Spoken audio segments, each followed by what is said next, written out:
So if you've ever seen a romantic comedy, you've probably been sold this idea, this vision that the authors of our source material today call the fucking fairy tale. Hmm.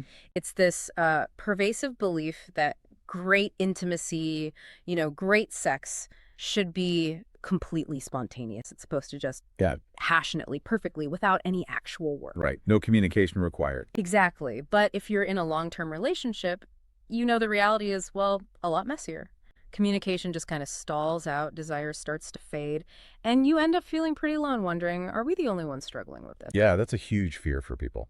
Well, today we are doing a deep dive into the work of relationship experts Vanessa and Xander Marin and their book, Sex Talks. They argue for a really revolutionary idea that the key to a great love life isn't some magical, spontaneous chemistry. It's actually 5 crucial, very intentional conversations. And our mission today is to give you a really detailed map of those 5 talks. We're going to lay out the entire framework so you can stop, suffering in silence. You'll know exactly how to start transforming your intimacy, like right now. Because the truth is, and the authors really stress this, every single couple deals with these issues. Performance anxiety, fading desire, just awkwardness. The problem isn't that the spark is gone, it's that we were never taught how to talk about it. We need a structure. So let's unpack this whole methodology. And we have to do it sequentially. That's the key. The authors are very insistent that you tackle these in order. Why is that so important? Well, you have to build up trust and psychological safety first. You start with the easier talks before you get to the really vulnerable stuff like pleasure or exploration. It's like building blocks. Okay, so that brings us right to conversation 1, acknowledgement. And the subtitle for this one is so simple, but I mean, it's profound. Sex is a thing, and we have it. Mm. So why is this the absolute starting point? Well, because most couples only talk about sex when there's a crisis. Right, when someone gets rejected or there's a complaint. Exactly. When the atmosphere is already super tense and defensive, Mhm. and when you only communicate through criticism and complaints, it breeds so much shame. So the goal of acknowledgement isn't to fix anything. It's just to build a positive foundation. So it's about making it a normal topic. Yes, the dialogue has to be light, positive, and you can't have an agenda. You're just normalizing the idea that you can talk about sex without it being a performance review. The authors have this amazing anecdote that shows just how hard this is. Vanessa Marin had this memorable sexual moment with her husband, Xander. I love this story. It involved, as they put it, a single finger in the butt. And they didn't talk about that experience, good or bad, for 14 years. 14 years. Yeah. That's wild. That silence just shows how easily even a shared experience can just get buried. So if a listener is thinking, okay, I get it, but how do I even start? What are the first steps? You start really small. The first recommendation is just to give specific, light, playful compliments every day for a week. Not just, you look hot. No, something more targeted, like, I couldn't stop thinking about how you looked in that meeting today, or I love the way you kissed me goodbye. It's about building positive energy. Okay, so you build that up, and then you can move on to bigger things like favorite memories. Exactly.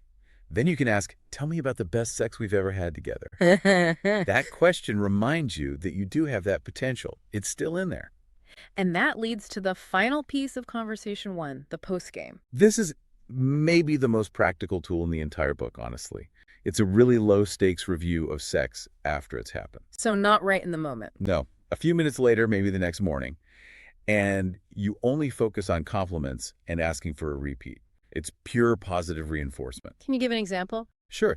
Instead of complaining, you'd say something like, I loved when you grabbed me and tossed me on the bed. Can you please do that again next time? Hmm. You're asking for something specific, but you're grounding it in praise. It makes your partner feel like a success, which is key. Okay, so once we've established that positive language, that trust, we can move on. But that trust can fall apart if the emotional closeness isn't there, right? Absolutely. Which brings us to conversation 2, connection. And this is where we get into that infamous physical-emotional conundrum. This conundrum is, it's just a cruel twist of fate for so many couples. You've got one partner who needs to feel that deep emotional connection to even consider having sex. And the other partner needs to have sex to feel connected. Right. It's an impossible stalemate. The emotional person feels rushed and unheard, and the physical person just feels constantly rejected. It's devastating. So what's the solution? How do you break that cycle? The authors say you have to prioritize emotional intimacy first. You just have to.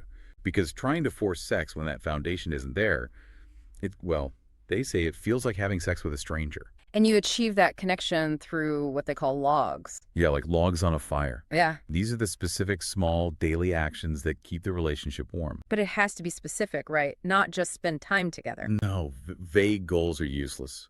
A log might be a 5-minute chat about our day, no phones, or making eye contact while we make coffee. You have to actually ask your partner, what do you need to feel connected to me today? This connects directly to non-sexual physical touch, and that's where the bristle reaction comes in. Yes, the bristle reaction. Yeah. It's when you physically recoil from your partner's touch because your body has learned that every touch is just a lead up to sex. Your body goes on the defensive. Totally. Your nervous system is on high alert. So the remedy they propose is the 30 and 6 exercise, a 30-second hug and a 6-second kiss every day. But, I mean, doesn't that sound a little clinical? Forced? It can, I get that. But they frame it as a non-negotiable health practice, kind of like taking a vitamin. And there's real science behind it. You see, oxytocin, the cuddle hormone, gets released after about 20 to 30 seconds of touch. If you do it every day, you start to decouple touch from the pressure of sex. You're literally rewiring your brain to relax. That makes a lot of sense. So we've got positive language from conversation 1 and emotional safety from conversation 2. Now we can pivot to conversation 3, desire. How do we get turned on? Exactly. And we shift from me issues, personal things like stress or anxiety to we dynamics. They really emphasize that desire is a team sport. It's natural for it to fade, so you have to cultivate it together. And that starts with what they call the sex drive simmer. The simmer, yeah. It's all the little things that keep sexual energy alive in the background. Flirting, winking, a saucy text. That has to be there, separate from turn-on time, which is the actual initiation. And initiation is where so many miscues happen. This is where understanding initiation styles comes in. Yes. We all have different ways we like to be approached. For example, the excite me type. They want anticipation. They like scheduling, talking about it beforehand. Okay, what about another one? Then there's the take care of me type. They need to be relaxed.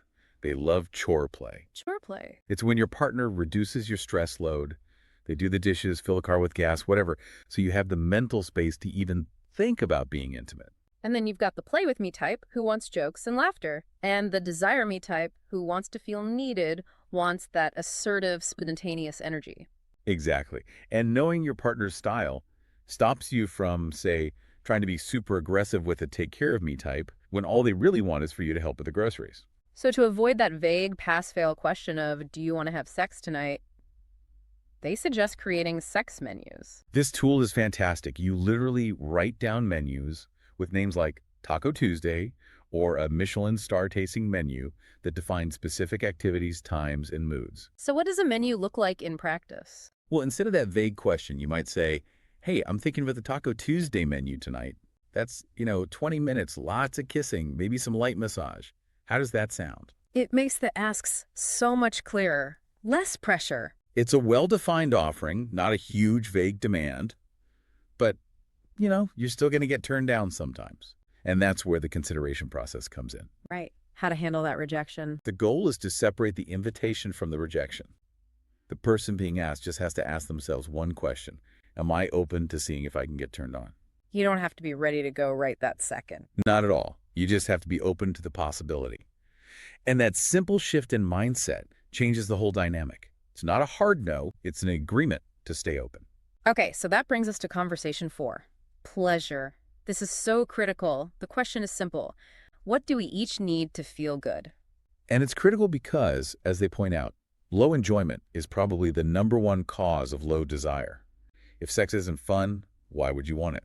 And you can't talk about pleasure without tackling the orgasm gap. You can't.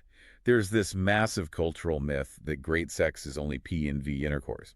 But the author's polling found that 90% of women prefer something else for orgasm. And the neuroscience backs this up, right? With the nerve endings. It absolutely does. Yeah. The clitoris has something like 8,000 to 9,000 nerve endings. It is just purely for pleasure. The penis has, 2 or 3,000? So relying only on intercourse is just statistically inefficient. It's completely inefficient. It's like a man only having his testicles played with and expecting to orgasm every time. You're not targeting the pleasure center. Which is why they came up with that very memorable mantra. Yes. ABC. Mm. Always be touching the clit. But you have to be able to give feedback, and that's hard. It is. That's why they teach the positively pleasurable feedback framework. You only focus on affirming what's working. So instead of no, not like that, which just creates defensiveness. Right. You just say, that feels so good. Or, yes, right there, keep going.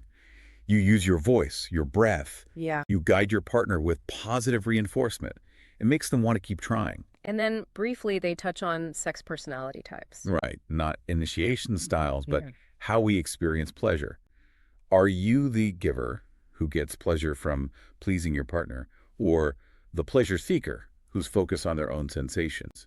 Knowing this helps you tailor the experience. Okay, that brings us to the final conversation, number 5, exploration. This is about avoiding sexual boredom. And the first thing to know is that asking what's your fantasy is usually the wrong question. Sure is that. Because fantasy sounds so heavy, so elaborate. 70% of people say they don't have one because it feels like too much pressure. So the better question is, What's one thing you're curious about trying? Curiosity is so much lighter. It's lower stakes. and to explore that curiosity, they use the yes, no, maybe test. Yes, it's a worksheet you both fill out individually. You categorize different acts. But the maybe column is the most important part. That's where the growth happens. That's where you find the overlap. It's where you re-examine old boundaries, maybe ones based on shame, and see if they still serve you. If you both put something in maybe, that's where you start talking. But trying something new can be awkward. Of course. And that's why they have the first pancake rule. The first one is always a little weird, a little burnt. And that's okay. The goal is small wins, not some huge, intimidating leap. So to wrap this all up for everyone listening, what does this all mean? It means you now have the full framework. The 5 talks, which have to happen in order. Acknowledgement, then connection, then desire, then pleasure, and finally, exploration. And you have to remember, this requires ongoing effort. It's like a course of antibiotics. You can't just stop when you start feeling better. You have to keep doing the work. This whole framework really dismantles that fucking fairy tale myth about spontaneity. If spontaneity isn't working for you, and for most long-term couples it isn't, you have to plan for intimacy. And just reframing the word from scheduling sex to planning for intimacy makes a huge difference. It's not a chore. It's a commitment to prioritize each other. Okay, so let's leave our listeners with that one final provocative thought to consider. The authors point out that the longest dry spells happen because of simple inertia. You know, an object at rest tends to stay at rest. So you get stuck. You get stuck. And the solution isn't just scheduling sex for Friday night when you're both exhausted. It's to prioritize intimacy as early as possible in the day. They call it the fuck first rule. It's about reversing that inertia, making movement and closeness the default, even if it's just 5 minutes of non-sexual affection in the morning. That intention can completely change the trajectory of your entire day and your relationship.